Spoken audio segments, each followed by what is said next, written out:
In this lesson, we'll be learning about and practicing dividing integers using models, meeting the requirements for TEKS 6.3c. In this lesson, we will model positive integers using black circles. We will model negative integers using red circles. You may from time to time see black circles, yellow circles, or the positive symbol in a circle to represent a positive integer. You may also see red circles or the negative symbol in a circle to represent negative integers. But in today's lesson, you will see black circles for positive integers and red circles for negative integers. Let's begin with the problem 6 divided by 2. Now, I think we'd agree we likely already know that 6 divided by 2 equals 3. Well, let's use this problem to show how models could also represent the solution or quotient of 3.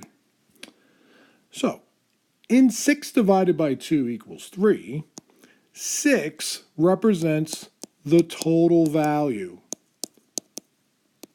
That's what I have. I have 6. The second integer represents the number of groups. So I'm dividing a total of 6 into 2 groups. And therefore my quotient or solution represents the value in each group. So that if I had a total of 6 divided into 2 groups, each group would have 3. So if I draw 6 positive counters, and I divide these 6 counters into 2 groups, here's a group, and here's a group. And oh, by the way, they can't just be groups. They've got to be 2 groups that are equivalent, the same size. So in each group, they need to have the same number of counters. And so as you can see, each group has a total of 3 counters. So 6 divided by 2 equals 3. If I were to model on a number line 6 divided by 2, I would draw a number line, remembering that all of the integers to the right of 0 are positive. I need to get to a total of 6, and I can only move twice. How big does each move need to be? Keep in mind, each move needs to be the same size.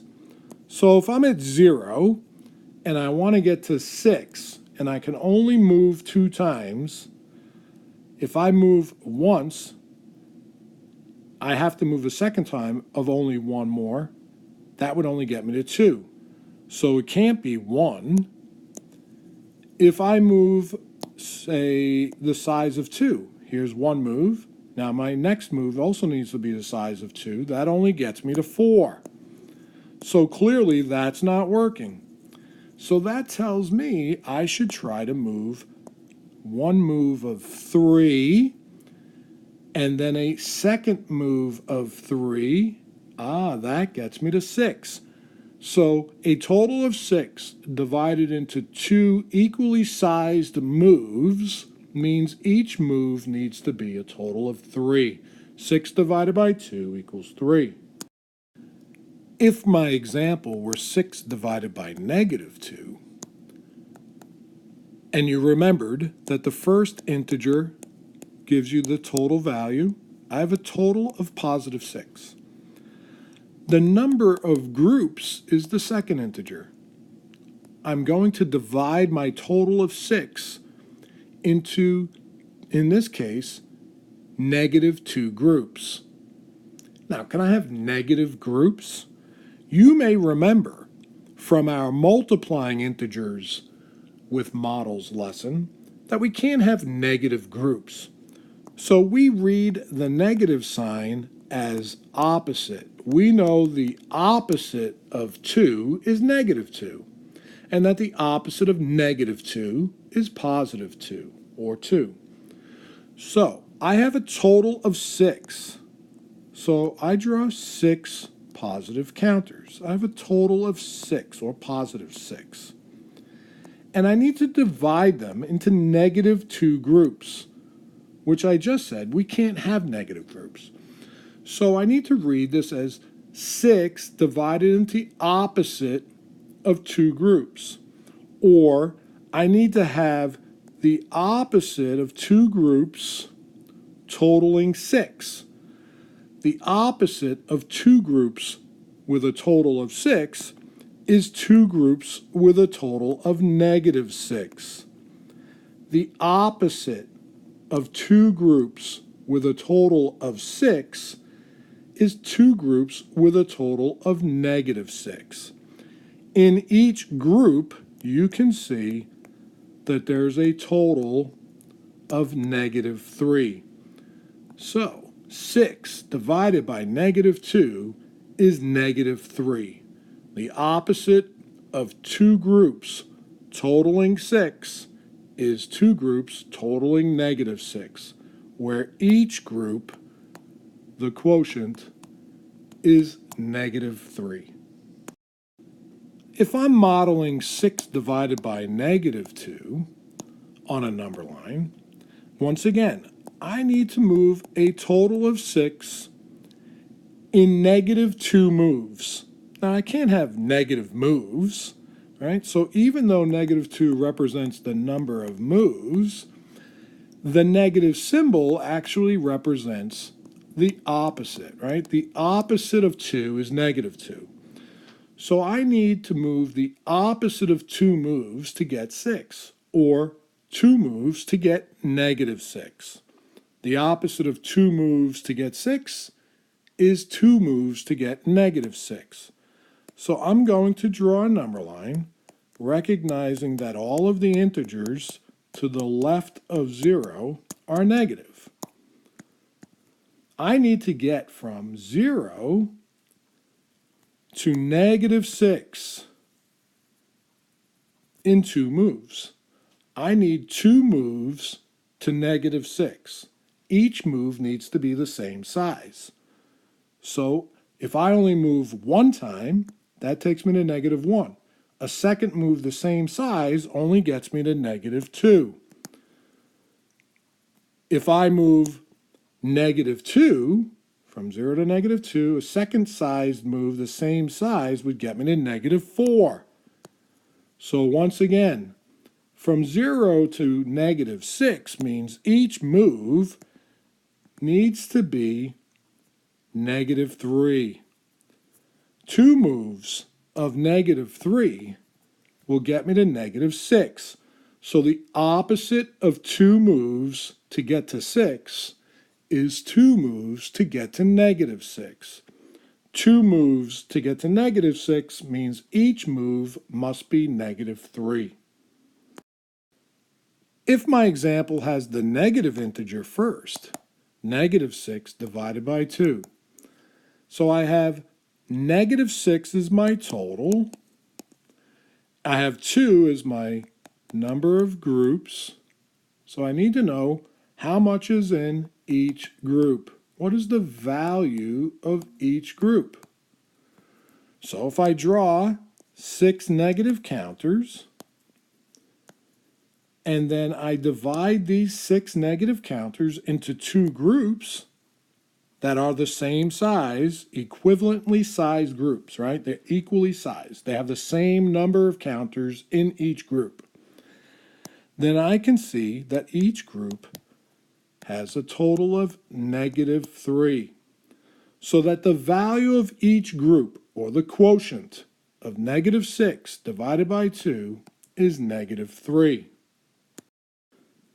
If I were to take negative 6 divided by 2 and model it on a number line, once again, I have my total of negative 6 divided into 2 groups, the number of groups, and I need to know the size or value of each group, right?